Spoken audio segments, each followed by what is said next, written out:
All right, here we go. Bottom of the ninth, 2 out. The 3-2 pitch. A fastball. What a throw. Got him looking with the screwball. You don't see that very often. It's a stand-up double. The race for the pennant just heated up. It's a short hopper. That's his third error of the game. The squeeze is on, and what a steal. She's a way back gone. Come out to Dodger Stadium, where everyone gets to play.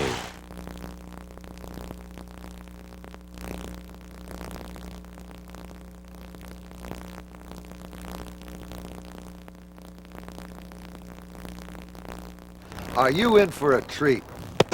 And step and throw. If I don't pivot my hips, what's going to happen? Drop back like this here. Good angle, good extension. Some of the greatest coaches that ever lived.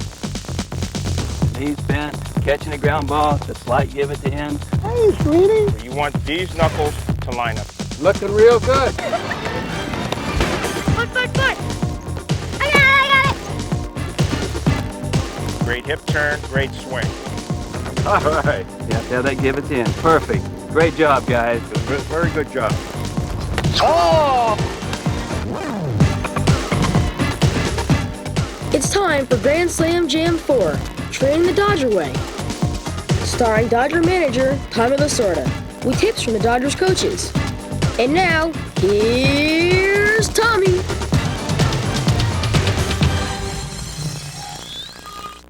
Hi, kids. Hi, kids. Hi, kids. Hi, Tommy. How do you feel?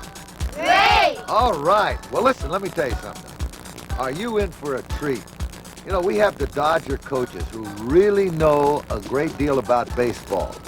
Now, they're going to give you some tips that are going to make you a better baseball player, because you can use these training tips at home, on the ball field, wherever you go. Aren't you lucky to have such great coaches telling you how to improve your game of baseball? And if you do the things that the coaches tell you, I feel certain that you, without a doubt, will become a much better ball player. And now, kids, you've got a guy who's going to show you how to hit that ball harder and more consistently.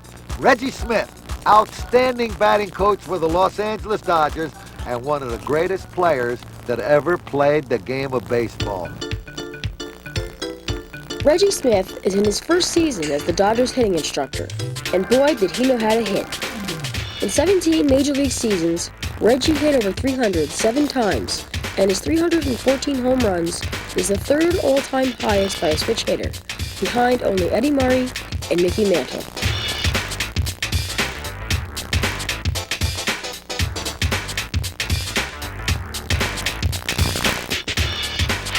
Kids, I'm going to teach you the proper grip of the baseball bat.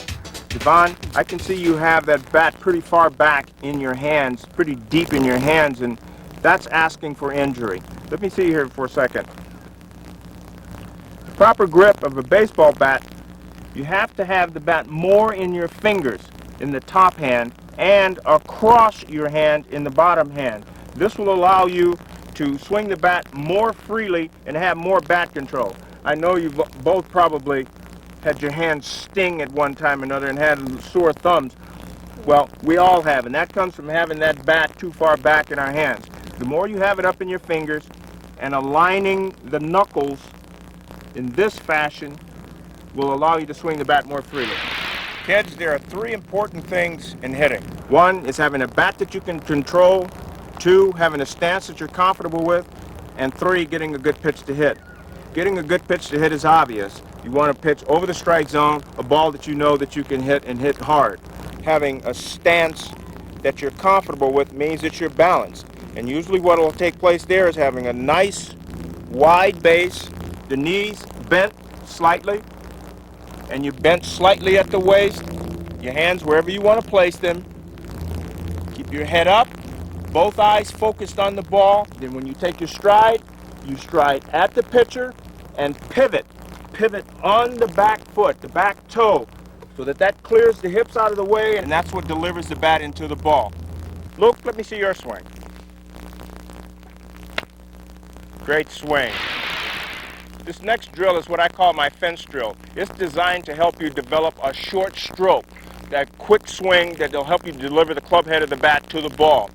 You want to have short to long, not long all the way. And this drill right here will help you attain that. What you do, you take your normal stance, you try to place the fence, depending whether you're a right-handed hitter or a left-handed hitter, closer to your back shoulder, the end of the fence here. Now I'm going to get set up here, get into position, have the fence about 2 feet away from me, clear my hips and take a nice fluid swing here in this fashion. As you can see, I did not make contact with this screen. Now, if I don't pivot and I don't clear my hips, what happened? You'll hit the fence. That's right. I did not have a short swing. That's a long swing. Okay? Luke, why don't you try it? That's great. Nice pivot, nice fluid swing.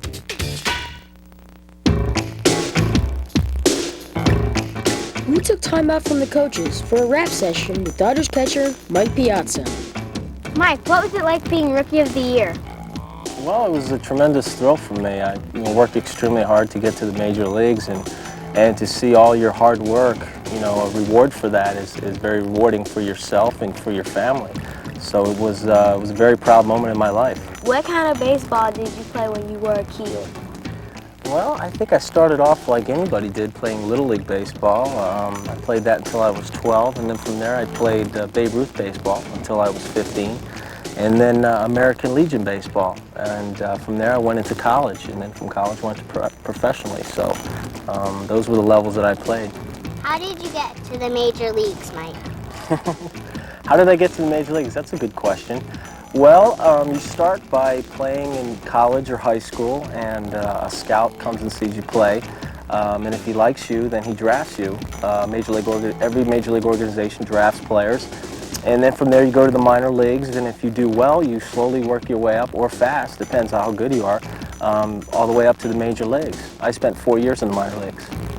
Mike, did you always play catcher? No, I didn't. I started off playing first base in college, and when I signed with the Dodgers, they had a tremendous amount of first basemen playing for them at that time. They had Eric Karros and Henry Rodriguez, guys that are in the big leagues now playing first base. So they saw that I had a strong arm, and they said, "Do you think you could make the switch to catcher?" And I thought I could do it, but it took a lot of hard work, but it was also a lot of fun and very rewarding to finally be able to catch. Now, here's my pitching coach, Ron Peronowski, one of the finest pitching coaches in all of baseball, and he's going to give you some tips on how to become a better pitcher. Ron Peronowski has been an instructor with the Dodgers for the last 21 years and is currently in his 14th season as pitching coach. Back in the 1960s, Ron was a great pitcher for the Dodgers with 54 wins and 101 saves. Okay, to become an effective pitcher, we have to have some good sound fundamentals. First of all, good foot position on the rubber, good body balance, your feet just parallel to your shoulders, a little forward lean, a nice step backwards, a good pivot, eye contact, and a nice follow through. Javon, let me see if you can try that. Foot on the rubber very nicely, lean forward, a little step backwards, nice step backwards, a little pivot, good eye contact, and a good follow-through. That's a good job, Javon. All right.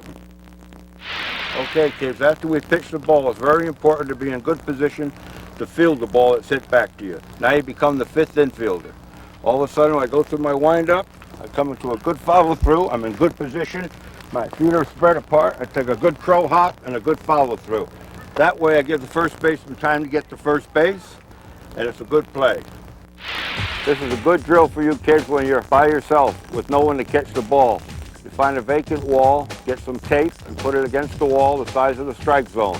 It creates accuracy and good concentration. Go through your full delivery and your control will improve.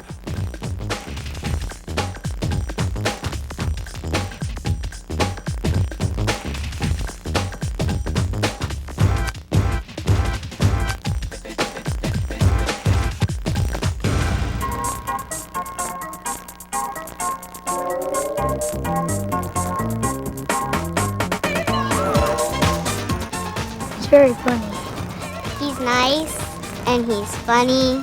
His generosity and the way he talks to kids.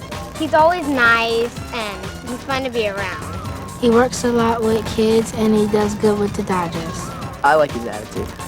His attitude toward ball. I like how he's kind of colorful. The thing I like best is he's always got great food in the clubhouse after a game. Okay, kids, now we're going to get some tips on how to play the outfield by Joey Amalfitano, outstanding third base coach of the Los Angeles Dodgers. Joe Amalfitano has been a major league player, manager, and for the last 26 years, he's been a big league coach. That's longer than any other coach in baseball today. For the Dodgers, Joe coaches third base.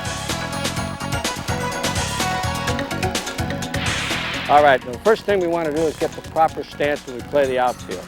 All right, we want our feet a little bit outside the width of our shoulders. And we kind of want our toes pointing out like a duck, okay? So I'm going to assume that position. I've got my feet like this here. I got them outside the width of my shoulders. And now I'm going to bend my knees a little bit. I'm going to put my glove hand on one knee, my left knee, my throwing hand on my right knee. And then I'm going to look in and watch the pitch when it's delivered to the hitter. Now let's see how these, yeah, those stances look pretty good. They look real good. Okay, now we're going to demonstrate the proper way to catch a fly ball. And when you have to make a throw after catching it, you want to try to catch it on your throwing side. In my case, and in all of us today, being that we all throw right-handed, we want to catch the ball on our right side so that we're in the proper position to throw the ball. And remember, very important thing, you want to catch it two hands. You want your transfer hand next to your glove. So I'll demonstrate a catch. See that? I caught it on my throwing side, and I'm ready to get in position to throw the ball versus coming over here and carrying the ball all the way over here. You want to catch it on your throwing side. So let's see. Kayla, let's try it. Let's take a look at it. Let's see that stance. Looking good? Looking good? Very good. Now we're going to talk about the ball is hit to either side of us when we're playing the outfield. We use a crossover step. So if the ball is hit to my right, I'm going to get my left shoulder, my left leg, and go in this direction. Now if the ball is hit to my left, I'm going to cross over in this fashion and get to the ball as quickly as you possibly can. So now that we went over that, Kayla, we'll have you demonstrate it. Emily, you come right over here, and we'll have a ball tossed to you. First, Kayla, to your right. Pretty good. That looked good. That looked good. Come on over now, Emily. The ball's going to be hit to your left. That's looking good. That was very good, both of you. All right, Brian, the first thing, we're going to talk about the ball that's hit over our right shoulder. And a lot of times in Little League play, players like to backpedal like this here. And that's not the proper way, so we're going to correct that and get it right. And what we'd like to see you do is now the ball's going to be hit over your right shoulder. You've got your stance like this. It's a drop back step. You move this foot back, take your hip with you, and you go back after it in this fashion here. All right? So let's see you demonstrate that. Now, you don't want to backpedal. You want a drop back step. All right? The ball's going to be hit over your right shoulder. Ball's been coming from that area there. Come on in here, young man. Hustle in there. Nice play. Great play. Jeff, let's get in here and see what we can do with a ball hit over our left shoulder. Now, you don't want to backpedal on this. You want to drop back. So let's take a look at it. Let's go. Hey, great catch. Come on in here, young man. Let's go. Come on in here. Nice going. I haven't seen anything like that since Butler last year. That's a great catch. And now, kids, here comes Billy Russell, outstanding shortstop for 17 years for the Los Angeles Dodgers, and he's going to give you some tips on how to play the infield. Bill Russell is the Dodgers bench coach and Tommy Lasorda's right-hand man, but he made his mark as the Dodgers shortstop for more than 17 seasons. Russell is among the all-time Dodger leaders in almost every offensive category.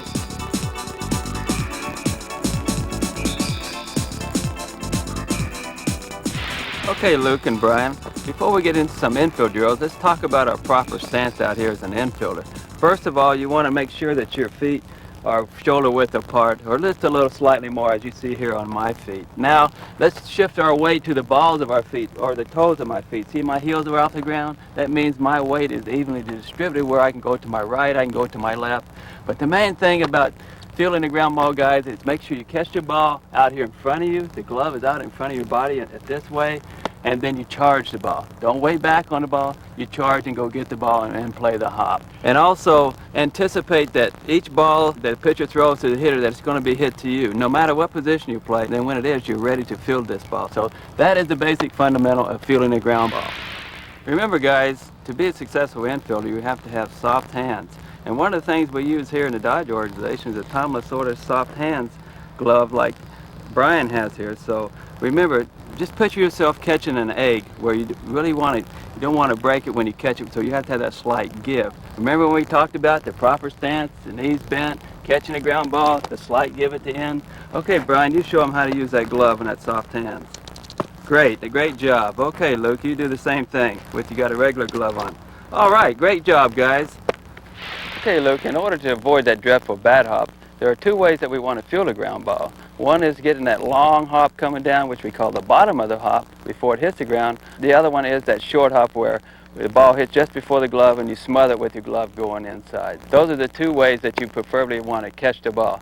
Now I want you to get in your fielding position. When you see the ball coming, I want you to read the hop. If it's a short hop, I want you to say short. If it's that long hop, you call the catch it at the bottom of the hop, I want you to say bottom. Short. Very good. All right. Bottom. All right. Good. Nice job, Luke. Attaboy. And finally, kids, when you're at home alone, there's a good infield drill to use. Find yourself a solid wall with a tennis ball, rubber ball. Get in that infield stance like we talked about. Throw that ball against the wall, and when that ball comes back to you, catch the bottom of the hop or the short part of that hop like we talked about.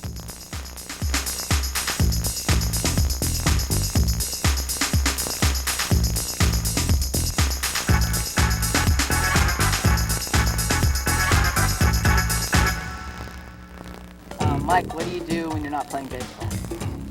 What I do when I'm not playing baseball? I enjoy lifting weights. I enjoy playing drums.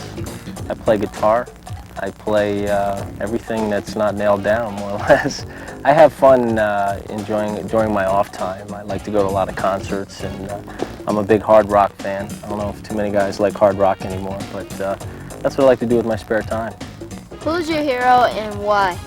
My hero was Mike Schmidt, and why is because when I was a little kid, my dad had season tickets to the Philadelphia Phillies, and most every home game I was down there sitting on the third base side. I sat about 30, 40 yards behind him and watched him play night after night, and to me, he was the greatest player, greatest third baseman who ever lived, and obviously a very good hitter. He was my hero. I enjoyed watching him, and I always patterned myself after him. Mike, who's your biggest fan? My biggest fan? I'd have to say probably my dad right now. My dad enjoys watching me play. My dad is a very big fan of baseball. He comes and watches me in almost every major league city, National League city we play in, and you know, I know he's my #1 fan. I have a big family, but I know my dad's always there watching me. As you probably know, in baseball, things don't always go as planned.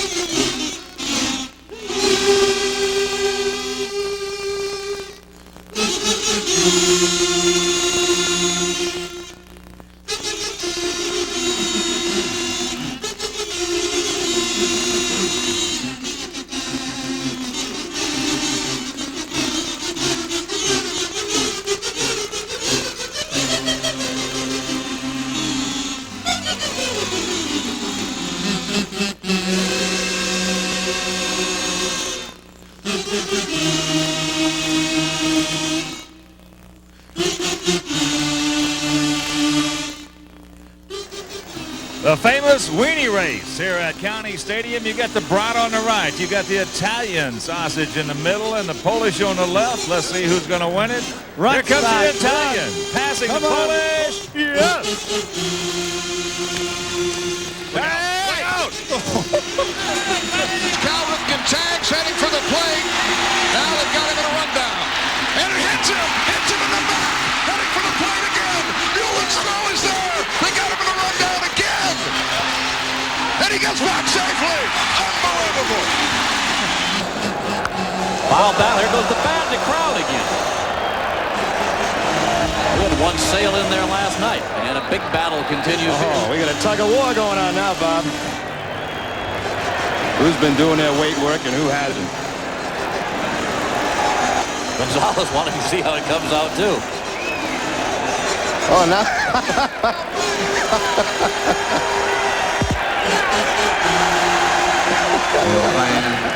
That's a good way to do it. After about a 3-minute tug of war, they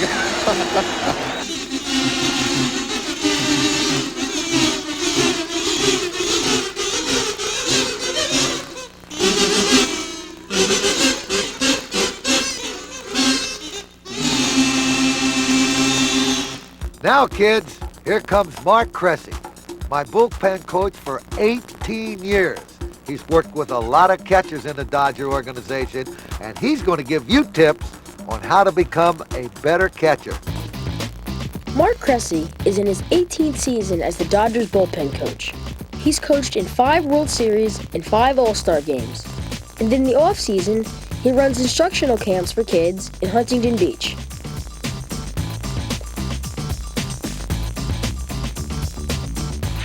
Hey, Jeff, since you strapped on those tools of intelligence, let's talk a little about catching. Let's get you in a good stance. So come on over here, and let's start with your feet a little bit wider than shoulder width apart. Then you're going to take the toe of your right foot and put it even with the ball of your left foot, so your right foot's slightly back. Keep the toe of your left foot pointed outward considerably, and your right foot out here too, okay? Now you're going to bend at your knees, and you're going to keep your weight on the balls of your feet. You're going to lean forward and give a good low target, but you want to keep your fanny up above the level of your knees. You want to put your bare hand behind your glove in a semi-fist so it's protected from a foul ball. Now you're in a good stance. Now from this stance we can throw out enemy runners. When we're going to make a throw, the first movement is with this back foot. This inside ankle bone is like a gun, and second base is our target. You're going to point that gun toward the target on your first step to catch the ball. Why don't we try that? Point your gun toward your target. Now that you've caught the ball, you transfer it into your bare hand. While you're doing that, that left foot points directly toward your target. And now you're ready to throw the ball. Let's see if we can do that, Jeff, with a pitch. Give me a good stance. Feet shoulder width apart. Good low target, hand behind your glove. Here we go. And step and throw. Wow! Okay, tough guy. Now I'm going to show you how to stop those low pitches in the dirt. We're going to start from our good stance. Okay, so let's get in our good ready stance with feet shoulder width apart. And the first thing that we have to do is we have to get our kneecaps to the ground and replace them where our feet were. Okay, we're going to do that by kicking them back, kind of like a mule when they get mad. You're going to kick both feet back, put your kneecaps where your feet are. Ready? Go. Beautiful. The next thing we have to do is we have to take our glove to fill this hole by turning it under and at the same time protecting our bare hand by putting in a semi-fist behind our glove. Now we've filled this hole and we protected our bare hand. We're going to block the ball with the chest, so we want to keep our chest on a forward lean so when it hits, it keeps the ball in front. We protect our throat area by keeping our chin on our chest, and now we're in great block position. Do you think you can do that, Jeff? Sure, Coach. All right, well, let's get up in our stance and let's try it with a pitch. You know, Jeff, blocking a ball in the dirt takes a real tough attitude, and you got to believe that no ball can get by you. So when you're practicing with your coach, you want to tell that guy something. What would you tell your coach right now, Jeff? You can't get one by me, Coach. Beautiful. Okay, let's make it happen, Jeff.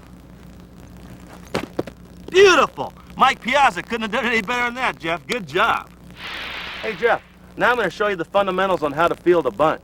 You know, the catcher has to be the eyes and the mouth of the whole play because everything happens in front of us. So we've got to be alert on the bunt. I'm going to teach you the 3 things that we have to learn to verbally say on every bunt play. As soon as the batter squares, he does it right in front of us. So we're the first one to know that a bunt's on. So in order to alert our third baseman and our first baseman to charge, we're going to yell, bunt, bunt, bunt. Now, once we've decided that we're going to field the ball, we're going to make sure that that pitcher doesn't bump into us and we end up on diamond vision. Everybody laughs at us by yelling, I got it, I got it. Then everybody gets out of my way, okay? And the last thing, when that first baseman's down the line, we don't want to hit that runner in the back as he's running down the line because then he'll be safe. So we yell, inside, inside, to remind that first baseman to give us a good inside target to avoid hitting the runner, okay? Now we're ready to field the ball. The first thing you've got to learn to do, Jeff, is take your mask off. As soon as the ball's bunted, Get that mask off and just drop it behind you as you run to go field the ball.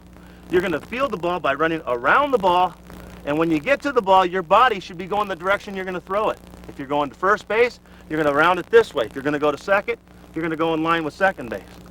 When you pick up the ball, Jeff, you got to use 2 hands. I want you to think that this is a dustpan and this is a broom, and you sweep the ball in together, all right? You're going to crow hop, and you yell inside, inside to throw the ball to the first baseman. You think you can do that? Uh-huh. Well, let's try it. I'll be the batter.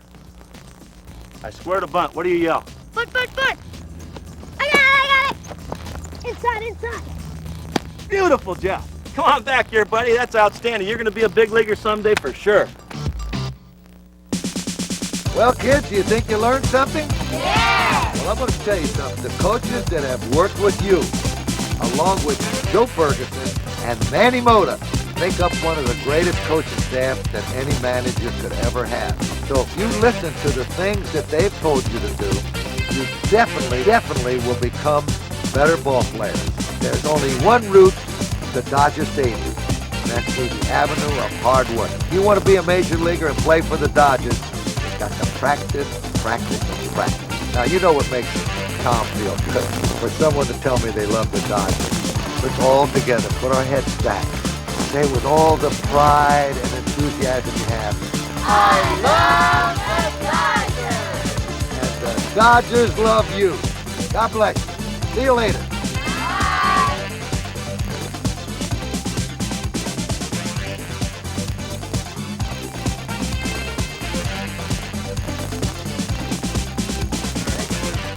Anybody here have a question? Mike, what was it like being in... Oh, God!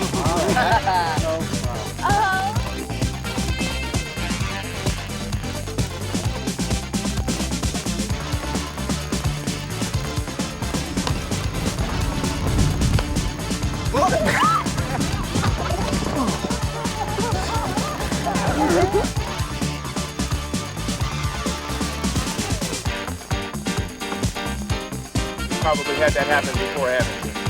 Where your hands sting a little bit.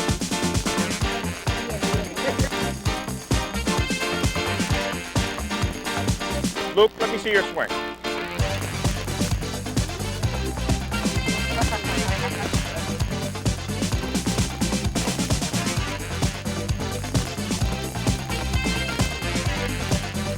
Okay, give me this change up. That's it. You got him. Very good, Jim. All right. You know what's amazing about that kid? I've had some guys that catch for me. When they gave the signals, they looked down to see how many fingers they put. That kid didn't do that. He's intelligent.